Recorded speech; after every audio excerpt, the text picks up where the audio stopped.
Talbot, of course, has always been open to outside influences. There are traces of occupation here going back to the Bronze Age, the Iron Age. We know the Romans were here. The main road through the town now, really, I think is still part of the Via Julia Maritima that the Romans had. The people who were living here when they came were the Silures, who were a native tribe, possibly not Celtic. I suspect they may have been largely of the original inhabitants of this country before the Celts arrived.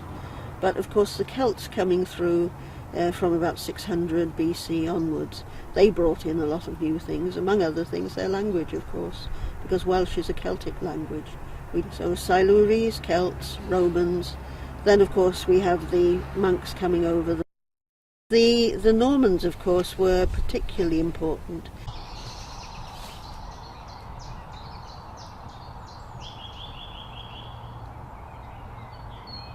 The most serious date we've got, I suppose, is 1147, when Robert of Gloucester, the illegitimate son of King Henry I, actually set up Margam Abbey, and he brought monks over from France, from Citeaux, to actually be the first inhabitants of the abbey. It was a Cistercian abbey, so of course they were very interested in agriculture and in producing wool, and this was the first, I suppose, as far as we know, industrial or commercial activity in the area, because the monks exported their wool.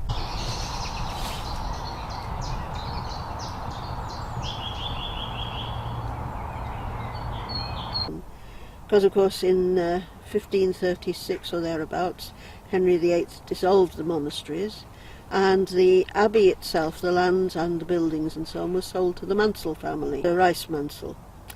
And his family stayed here for quite a long time. So we then had the Mansell Talbots living here. In about 1836, when C.R.M. Talbot, who's the Talbot who gave the town its name eventually, C.R.M. Talbot was getting married. He decided that he was not happy to bring his new bride to Penrice in Gower.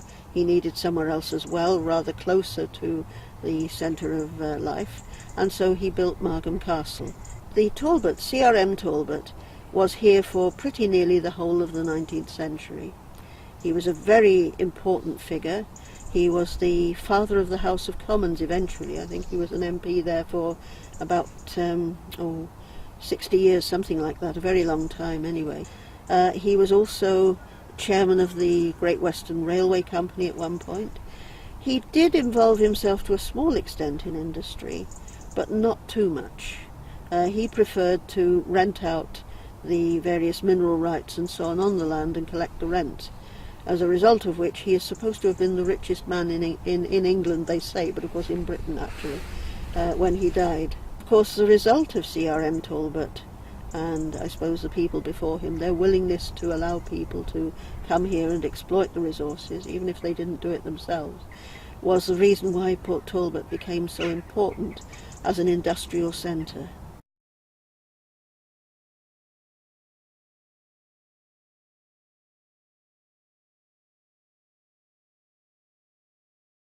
Because it was on the sea, because people travelled, there was always cross-channel sort of traffic and so on going on with Devon and with Cornwall. And the main railway, of course, the Great Western Railway through to Swansea, which opened in 1850, that opened up all sorts of things, both in and out. It meant that people came in, not just sailors. You had all sorts of communities. For example, in 1850 or thereabouts, you had a huge influx of people from Ireland getting away from the famine there. There'd been a harbour in Port Talbot since the Middle Ages. It was known as the Old Bar of Avon. The River Avon used to curve round more at the bottom then, and it came out into the sea, not where it does now, but more or less in Taibach. And so it was not really very adequate. And so eventually they needed to build a new docks. They straightened the river and built the new docks where it is now, behind the station. The docks were vital, of course, 1830. I mean, it's quite proper that this should be called Port Talbot. I don't know how much Talbot really had to do with the docks themselves. He was involved in setting up the original ones. the family again were involved in 1898 when the docks had to be expanded and enlarged because, of course, boats were getting bigger, ships were getting bigger and drawing more water, so you had to have a deeper harbour. But as I say, the real sort of prize for the area was when they were able to develop the deep water harbour in the steel, related to the steelworks.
It began, I suppose you could say, with Lord Mansell's forge, and that dates from probably about 1717 onwards. Newton and Cartwright came over and started exploring in Taibach and looking for possible sources of coal and iron and so forth. The English Copper Company, they took over from Cartwright and Newton and set up a copper works in Taibach in 1770. Where you get copper to, where you get any of these, you tend to get other industries growing up as well. Chemical works, they want brickworks, for example, because they need bricks for various of the industrial processes, for lining furnaces and so on. Tin works and iron works seem to tie in as well. So you have these kind of industrial groups here. In fact, you could say there was a fairly direct line through from the tin plate works to the steel works now. There's a gradual procession of things going on. Yeah, the Gilbertsons of Pontardawe decided to build a steelworks over here, and they built the Port Talbot Steelworks around about 1901, and then in due course, around about 1905, they sold it to the Baldwin Company, and they began to develop further. Then they also built the Margam Steelworks. The Port Talbot Steelworks dealt with rolling the steel. The Margam Steelworks with furnaces and so on, they actually sort of made the steel out of iron. After the First World War there was a general depression, but because of that the coal industry went down very seriously, as we know, and you had a depression everywhere. Then 1936, in the meantime, by the way, the three wise men had appeared, Guest, Keane and Baldwin's. They call them locally the three wise men, Guest, Keane and Baldwin's Company. And they decided to build a newer steelworks, upgrade everything. Then the war came, everything was very busy, but there wasn't a lot of expansion of works and so on, just a lot of expansion of the work they did. And then after the war, they founded the Steel Company of Wales, which included Guest, Keane and Baldwin, and it also included three other companies from South Wales, and that was the Steel Company of Wales. They were into integrated mills. By now they'd realised there was not a lot of point in having lots of little bits of steel production around, so the idea was to integrate the works. There had been a previous one elsewhere in England, but they decided now they would build their Welsh one here, because of course there was already a lot of expertise, there was land available. It was inaugurated in 1947, the first steel was rolled in 1951, and from then on, well, it stayed as the Steel Company of Wales for a very long time. It became the British Steel Company, it was nationalised. Then eventually that again was sold off, and now the steelworks here, the Abbey Works, is actually the property of Tata, which is an Indian firm.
The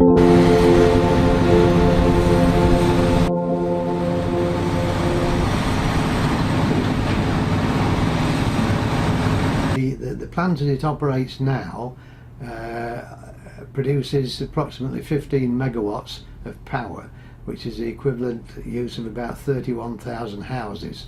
We place that into the grid. The receiver of that is a company called Scottish Power, and they distribute it to the respective homes and where it needs to be within the national grid system.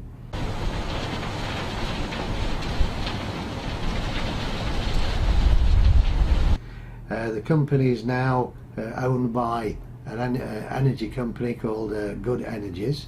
This is actually a financial section company, and that's who I report to, the board of that company.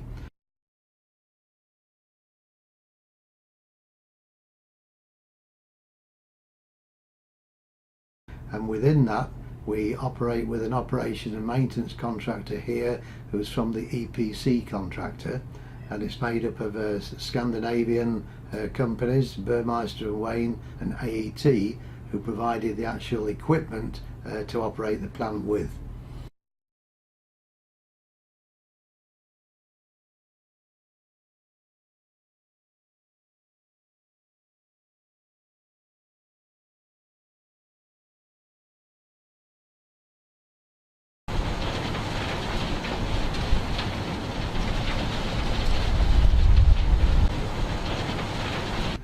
We also have something like 30 different suppliers of wood fuels who bring in the woods into the plant.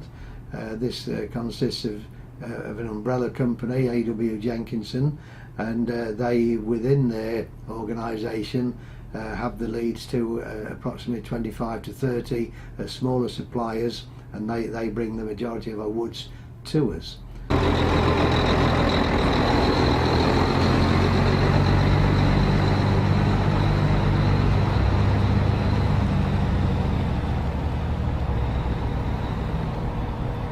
We take 2 or 3 different types of wood, one being regular roundwood, which is, as you'd see in the forest, you see your regular roundwood trees. We have brash, which is the side residue of forest and probably roadside materials that isn't good for any other type of industry. It's more or less a brushwood, as the name brash suggests. We also are licensed to burn clean recycled wood. This doesn't mean wood from demolitions at all, but clean recycle from such as pallets or maybe packing cases from places such as B&Q and this type of places. This all helps to produce the biomass product. We are licensed to burn clean woods and virgin woods, but we are really a zero emissions plant. So where some plants around the world, particularly in Europe, are allowed to have some emission content, where we try to avoid that, and we're quite heavily watched by the Environmental Agency in that respect.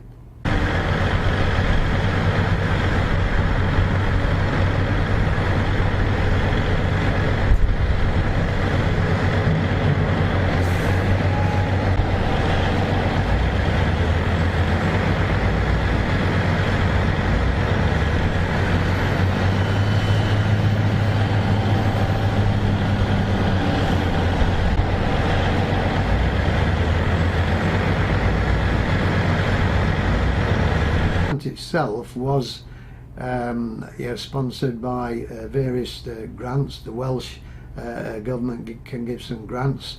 The overall government grants of people looking for the alternative energy sector also go through, and there's also support from banks as far away as Japan and through Europe, and obviously local investment as well.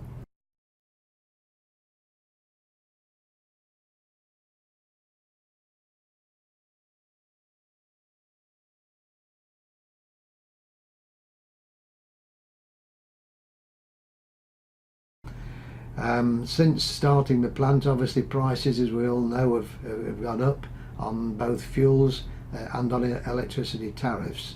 But the government's allowance for plants like this does help new companies in the alternative energy sector to at least get going and get on even keel. As regards information, we obviously have full telephone, email service and whatever to anybody we want to worldwide. For information and help maintain and operate the plant correctly, there is direct links to the provider of the plant equipment that goes back to Denmark, and they are constantly monitoring our operating regime and our temperatures and keep a watch on to make sure that we do keep within the allowable parameters to look after the equipment. As regards international organisations and institutions, we do try and we do have to operate within regulations set forth for the industry, emission control, health and safety. We have to be careful of the environment immediately around us, and we have to be careful of the people who are working with this equipment as regards health and safety. So everybody has to wear the correct PPE, the personal protective equipment, for handling the type of material we have, and also for hearing concessions and everything.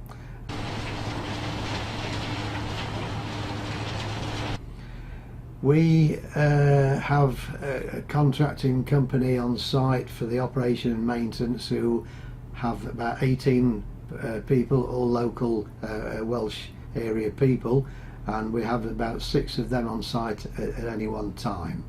They look after the general everyday use of the plant, operations and maintenance wise.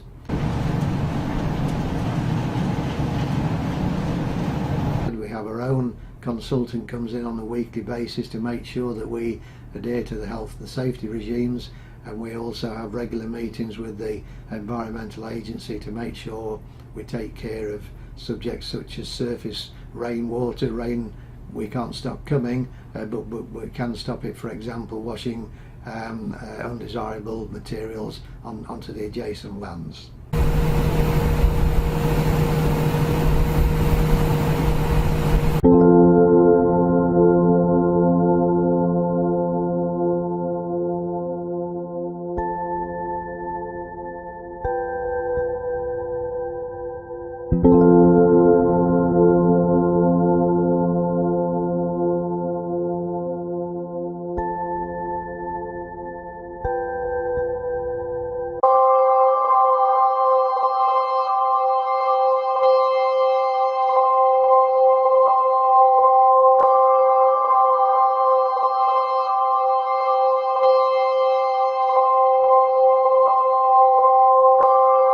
My name is Manbir Singh. I am 38-year-old.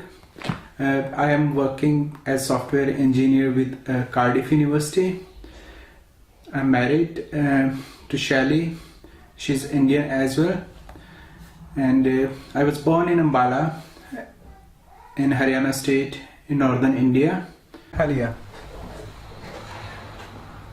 नहीं चली गई यहाँ से तो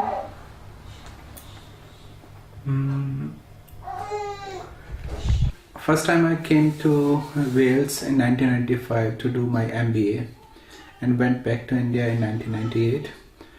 After that I came back to Wales in 2003 and I started working for Swansea University first of all, and then I joined Cardiff University. I like Wales. I call myself basically Indian as well as Welsh. I sport Wales in rugby, so I love Welsh rugby, and I support India in cricket because the way they play, and same I support Brazil in football. So I don't see myself like associated with one kind of nationality. I just enjoy the sports in this way, just supporting all the teams who play better, you know. चल ठीक है, फिर थोड़ी देर बाद करूँगा मैं तेरे phone में और बताऊँगा सारा कुछ. Born and brought up in India. My parents are still in India. My brother, his family, they are still there. So that kind of emotional relation is always there with the family. And I've since been brought up there, stayed there nearly 25 years. So that kind of cultural things, the way I have friends there, the way my family connections, so all those emotional ties are always there with the family. And while when it comes to just sending, when it comes to investment, sometimes just put money there and do business on economic terms. I do some investment in India, just send money back there. And since I was brought in India, so I always involved in politics, Indian politics. Supported Congress party because of their liberalization and secularist policies. My religion is Hinduism. I believe in Hinduism, and I believe in spirituality. But my personal belief, I just believe in secularism. I respect all the religions in the world and admire and like to know about them. So I have basically connection with all the religions. My friend circles, they belongs to different religious people. So that's what I enjoy, religious part of my life. When it comes to the connection back to India, I watch Indian movies, Bollywood movies, which is, I think most of our families spend most of time watching Star TVs for entertainment. When it comes to the news, we goes to Star News or NDTV News.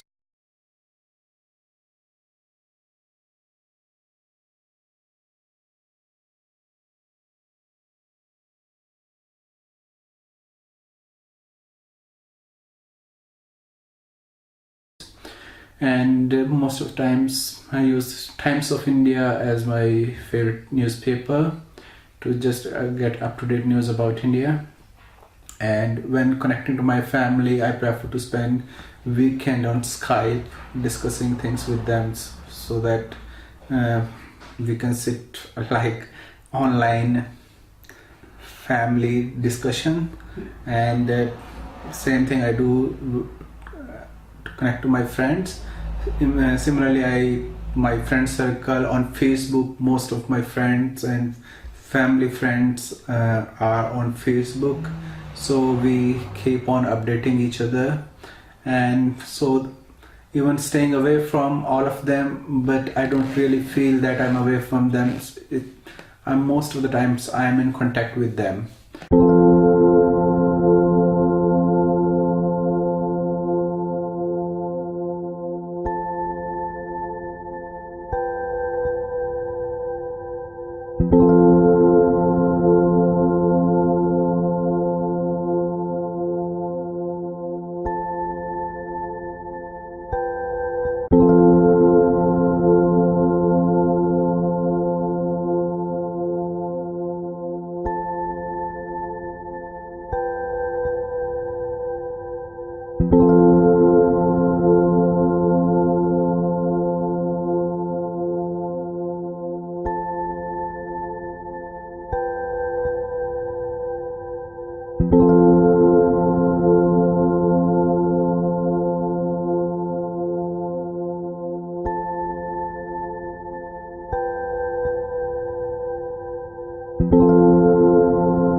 Oxfam is a global organisation that has been working since 1942. Our overall mission is to overcome poverty and suffering, working with others anywhere we find it. In reality, that means we try to ensure that people have basic rights to security, basic rights to essential social services, basic rights to make a livelihood for themselves, basic right to be heard, and a right for equity.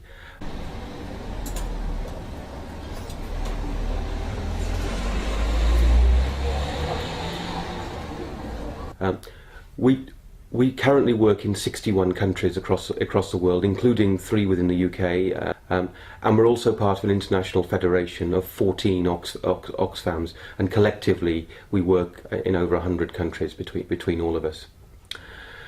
We do our work in three different ways. Probably the most well known is our emergencies work. People who are suffering from crises that put their basic homes and lives at risk, as in recently the floods in Pakistan, last year's disastrous earthquake in Haiti, and currently we're doing a lot of work in the Ivory Coast to help victims of the war there, and many thousands of internal refugees.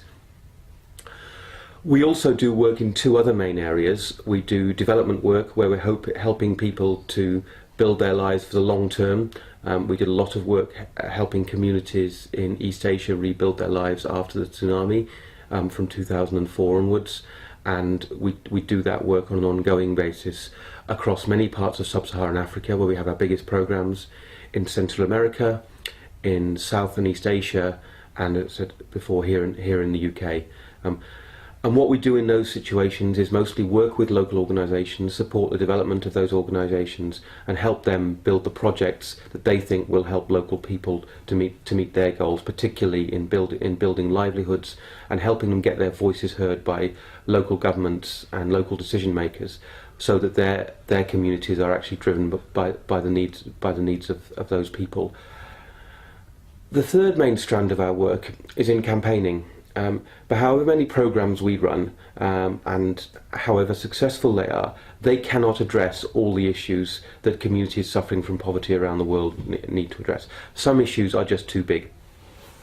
If I take, for example, the debt crisis that overwhelmed many countries, particularly in sub-Saharan Africa and in Latin America, from really the late 1980s up until the early 2000s, that couldn't be addressed by project work. We had to campaign to address that, and we had to go to multilateral donors, we had to go to governments in the rich world, and we had to go to banks to say that actually these policies are actually self-defeating, insisting that people pay back money that was often borrowed by dictators, and insist on new democracies, undermining their very existence by spending all their budget on repaying loans rather than providing basic services for their populations. And to get that debt either reduced or cancelled was a long-term effort, but it was achieved by campaigning, by working with those organisations holding the debt and persuading them that actually going in the way they were wasn't sustainable. And it coming to a peak with the Make Poverty History campaign in 2005, we secured massive debt reductions working alongside a range of other NGOs and other organisations committed to addressing world poverty. And that's probably the single biggest campaigning success we've had.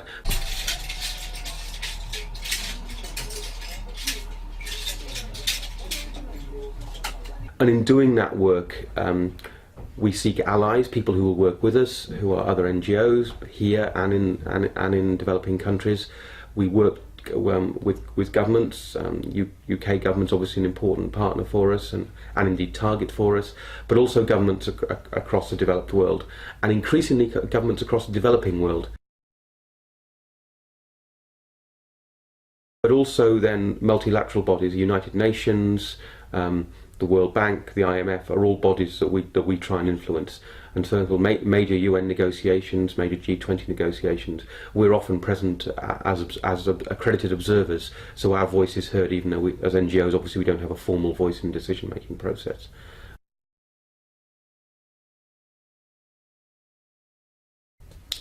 In terms of how big we are as an organisation, well, as I said before, we work in 61 countries. In doing that, we employ around 3,000 staff, the vast majority of whom are native to the country in which they work in. Our UK staff come from the UK, whereas, for example, our South African staff will mostly come from South Africa, our Brazilian staff mostly from Brazil, and so on. We raise an awful lot of money to pay for that programme. Our budget last year was in the region of £320 million. That comes from a variety of sources. Around a third of that, around £100 million, come from donations. The vast majority of that quite small donations, people giving £2 or £5 or £10 a month in regular direct debits. We received a similar amount from fundraising efforts, where we went to charitable trusts, we went to governments with particular project plans and they funded them. And we raised about £70 million through our network of shops. We've got about 700 shops across the UK. Doing a range of clothing, of books, specialist boutique shops like the one downstairs here in Cardiff. And they are a major part of our fundraising, and they also sell a range of things like fair trade goods and toys as well. And the vast majority of that money gets then spent on that programme work I discussed. About 40% of the programme work goes on emergencies work, and the rest goes on longer term development work. And then most charities, we have to spend around 9 or 10% actually running the charity effectively, employing staff, making sure we comply with charitable and other government regulations and so on.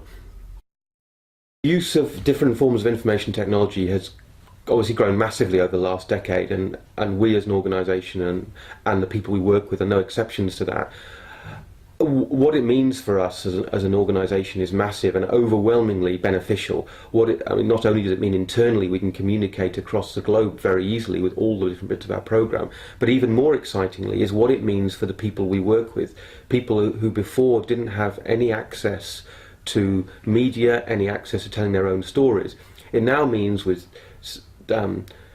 simple emails, use of Twitter, and even more things like small-scale handheld phone cameras and so on. People can get their stories and their messages across. It makes the media a far more democratic medium than it was a decade ago.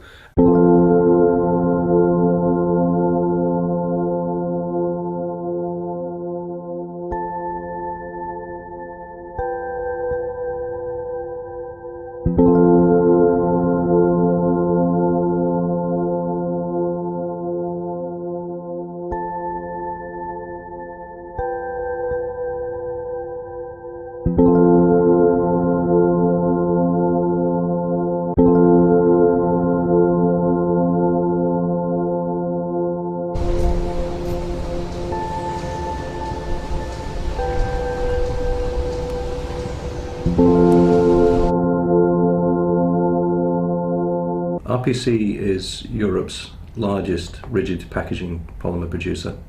It is positioned across mainland Europe and into the UK, with a presence in North America also. It is strategically positioned to satisfy the European market, operating across 60 sites, serving the industry.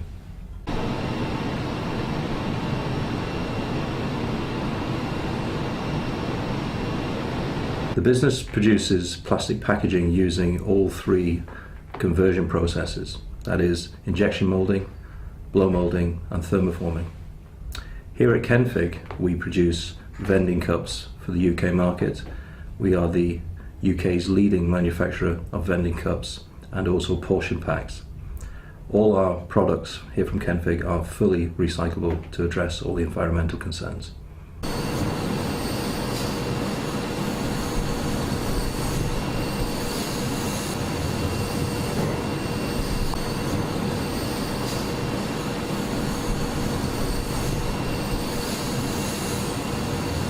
One of the particular strengths of the operation here at Kenfig is it serves the independent marketplace and small vending operators, but also those vending operators that form into larger purchasing groups, and this site supplies all the major purchasing groups within the vending industry. In addition to that, it also serves blue chip companies, Mars and Nestle and other such businesses within the UK and into the European mainland.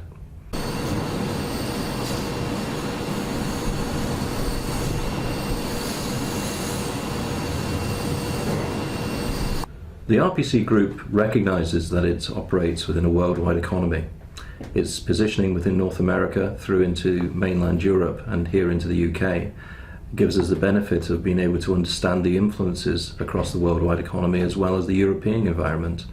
We use our size, diversification of product ranges and positioning in each country to give us a position where we can evaluate and work through and gain understanding of best practice to serve ultimately best service into our customers.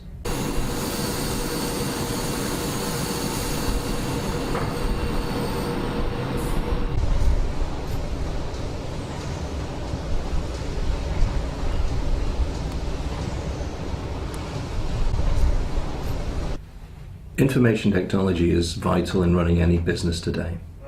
Of course, a company of the RPC size, positioned across the various countries that we are in, it is vital in running our own business. And of course, we utilize all the aspects of information technology you'd expect. Email is key to us, as is the use of Skype for meetings. Quite often, we have regular reviews, we have weekly and sometimes daily discussions using Skype, both to head office in the UK and also our European sites. And of course, this gives us the benefit of understanding immediately the concerns and questions and best practice and initiatives that we can drive across the business. It gives us the ability to talk to people either on phone or face to face via Skype. And as an environmental position, of course, it reduces the need for people to take car trips or train journeys or get a plane to fly across to Europe.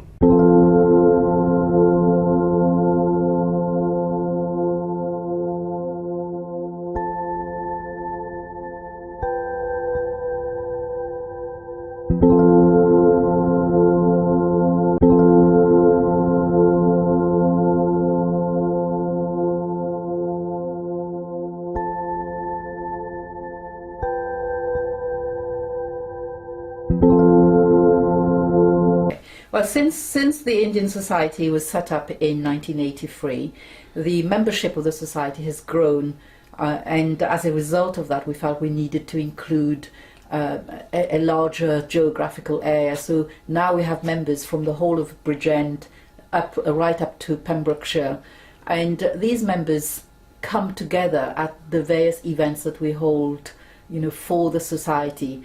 And for example, we have the Diwali events, which is a bit like Christmas, which is the Festival of Lights. We have the Mela Festival, which is a public festival that invites the whole, the whole of the public to come along to partake in the diverse cultural aspects of India.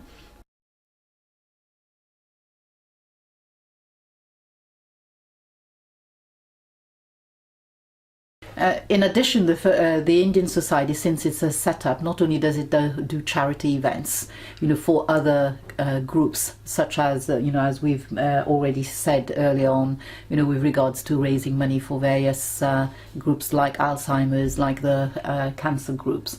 But we also collaborate with other community groups to demonstrate some of the skills that we have. For example, we recently did a cookery demonstration for Communities First, the Family Place group, where we use fresh produce to show them how to cook an Indian meal. That was really well received, and they found that very interesting, and they also found the taste appealing as well.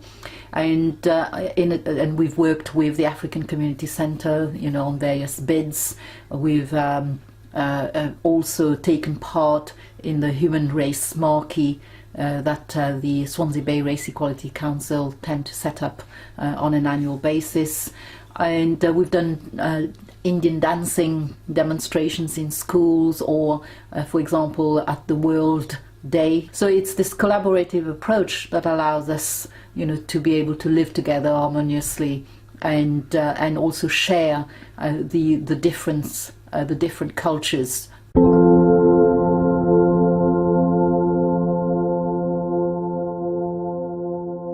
Then we started the Mela, which we thought will be better to bring the mainstream within the community and to make aware for the youngsters and everybody about the culture and the tradition of Indians, and also for the youngsters to know their roots and their cultures, and some of the local children also learn about Indian culture in the schools, which they can relate when they come to the Mela festival, and they can see what is religion, what is tradition, and what is culture.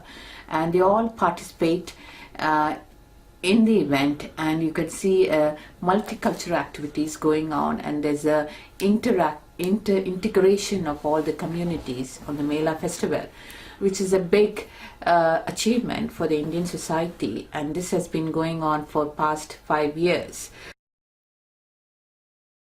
I must say that we Indian society has grown from strength to strength, and we have come so far, and I think all the Indians in Swansea and from Southwest are very proud to be a part in the Indian society.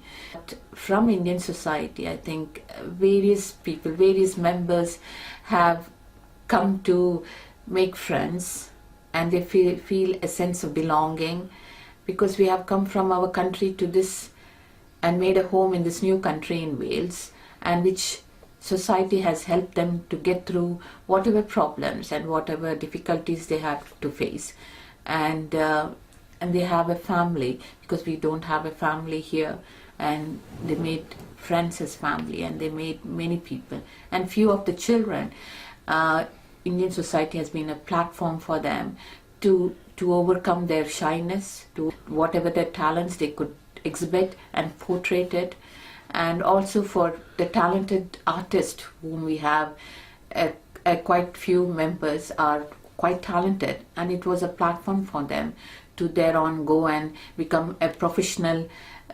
dancers, professional in any way they would like to.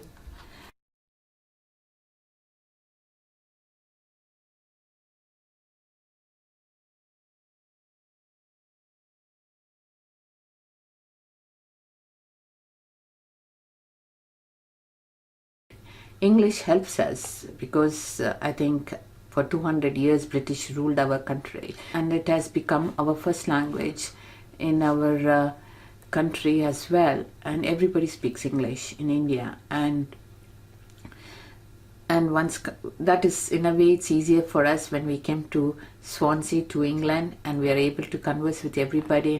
People in India are, because of the way we are having our culture, diversity in culture and languages and all, and we are able to cope with anything that comes across. Even when we go abroad, when we leave our own mother country and come to England or to States, as a matter, we feel that we are able to cope with it, and we speak different languages. We know that we speak different languages coming from the country, and we know that if we meet another Indian, he won't know our language, so we tend to accept that, and we speak whichever is common to both of us, and we tend to communicate, and we have a sort of a bond. And we Indians are very warm, loving people. We try to embrace other culture and other society when we go abroad, and we are able to live in the environment and adapt ourselves in I think sooner than other nationality, I must say.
Thank you.